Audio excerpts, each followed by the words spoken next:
Hi, my name is Rosa Jones, and I am a licensed professional counselor and a proud woman business owner. So, what does being a woman business owner mean to me? It means so many things to me. And I think the biggest thing that it means to me is freedom. And so, one of the things that was so interesting about my educational experience is that I loved school. And so, when I graduated from high school, I went right to 4 year university traditionally, did the whole thing, loved every minute of it, left there immediately, went to graduate school on a full scholarship. I was a scholar, I am a scholar and a lifelong learner. And then I tell you, as soon as I finished graduate school, so after 6 years of higher education, I started my first job in my career and the job that of my dreams that I had dreamed and hoped and wished for, and it came true. And about 6 months in, I'm going to tell you that I was so disappointed. I was deeply disappointed for a number of reasons. And I think one of the biggest things for me is that I realized that the type of environment and the way that the system that I was in was set up was really not designed to work for me. I really could not, as a 23-year-old woman starting her career, envision myself living inside of that system, working inside of that system, and being able to live a life that was satisfying for me. I really could not envision myself spending 20, 25, 30 years there and getting to the end of my life and being like proud that I had done that. Why? Because there were just so many things about that environment. It's not that it didn't just work for me personally in terms of my values and the type of life that I wanted to live and build for myself, but it also didn't work for me as a woman.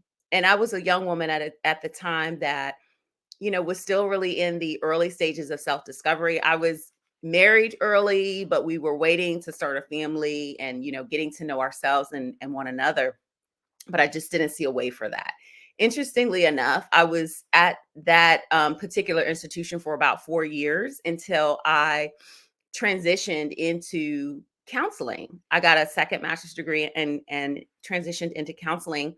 And then I started a career in counseling. It was much more satisfying, but I'm going to tell you that the work environments, they still really did not meet my expectations. I think as a woman, especially as a young woman and a Black woman, there were all sorts of things that you would find yourself bumping up against on a regular basis. And here's the interesting thing about counseling and education in general are women dominated fields.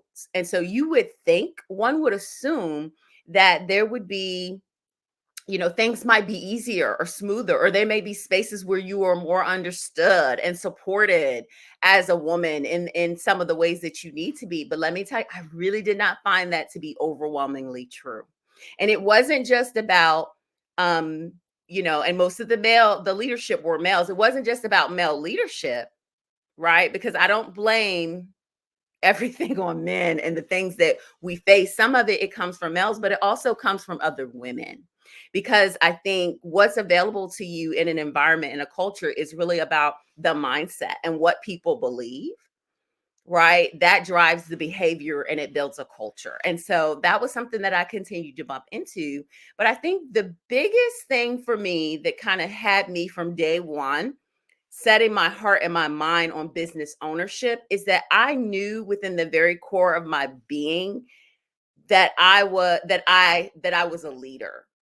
Like, I literally believe that I was born to lead. My name is Rosa Nicole. That name means beautiful leader of the people, right? And so that is a gift that is within me that I knew needed to continue to be cultivated and developed because that's where my strength lies.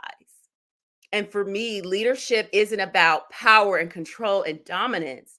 Leadership is about, for me, bringing out the very best in other people, helping people to see who they are and to reach their goals and their potential, right?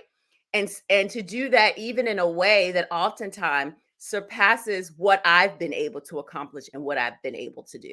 And so I was really hungry very early on to position myself in life and in this world where I had the freedom to do that. And so I actually started my first business when I was 25. I started a fitness business. I used to be part-time hustle fitness instructor and personal trainer. And so I ran that business for 10 years part-time.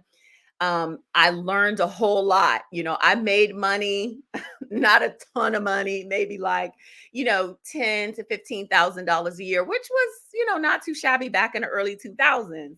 But um, more so often than not, that 10 years of running, that owning and operating that business taught me so much about customer service, conflict resolution, business leadership. I did have some contractors who I hired to work with me that I also trained, who also became fitness instructors and started their own businesses. And that was so rewarding for me. I learned a lot about establishing a businesses, taxes, managing the money of a business, legal things, contracts. And so it felt like a slow crawl for many years.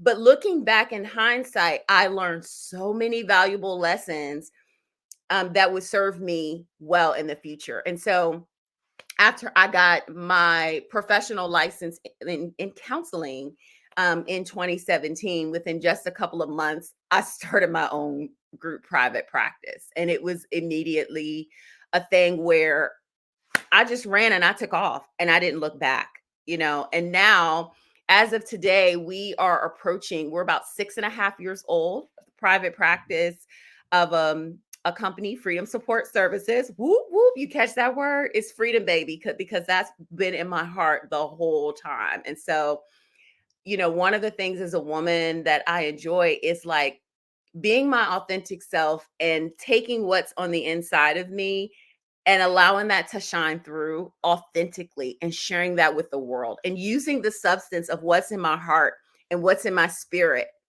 right? That is good. Use that substance to build. That was the most beautiful part. And that remains the most beautiful part is taking what's in my heart and being brave enough to share it with the world. And so it's just been incredible. Nearly almost now 7 years of owning my own business. It's been such a remarkable experience. I will say that business leadership and ownership is not for the faint of heart. I don't think we talk about often how much owning a business will cost you. And it's not just a financial cost, it's also a cost and a toll that it takes on you as an individual person. If you have a family, on your relationships, on you mentally and physically, it's extremely challenging, for anyone. And I would say, particularly for a woman, because of the additional roles that we tend to play in the lives of others as the nurturers, the givers, the caretakers, the strategists, all of the things. None of that has gone away from me. I'm married and I have two children. And I still have to be mom. I still have to be wife. I still have to be sister. I still have to be auntie. I still have to be friend to so many people in my life, right? But there are also things, because I do own and operate my own business, that I've had to say no to. There are new boundaries that I've had to set. And one of the things that I say quite often, I'm a woman of faith. And for those of us who are people of faith, and I'm following Jesus and I'm growing and I'm developing in that relationship with God, but I tell people hands down that there is nothing that has propelled me into personal and spiritual growth like owning a business. Nothing has ever pushed me this hard or challenged me as much. Marriage is hard and marriage is challenging, but for me, this is right there, owning and operating that business. But I choose to do it. For me, it's not just running a business, it's not just about income. It's just as much about impact as it is about income. It's just as much about impact as it is about income. And I don't have to choose one or the other. They're both very important to me. But I do believe that when you take the time to show up as your real self, you work hard, you learn and you grow, and you stay the pace, that you will definitely positively impact the lives of other people. And your reward, a part of your reward, is also being able to build something that's profitable, that positively impacts your life. And so, that's the greatest thing for me. It's a win for me, and it's a win for others. And it's not easy, but it is one of the ways that I'm called to serve this world, and I'm going to keep doing it.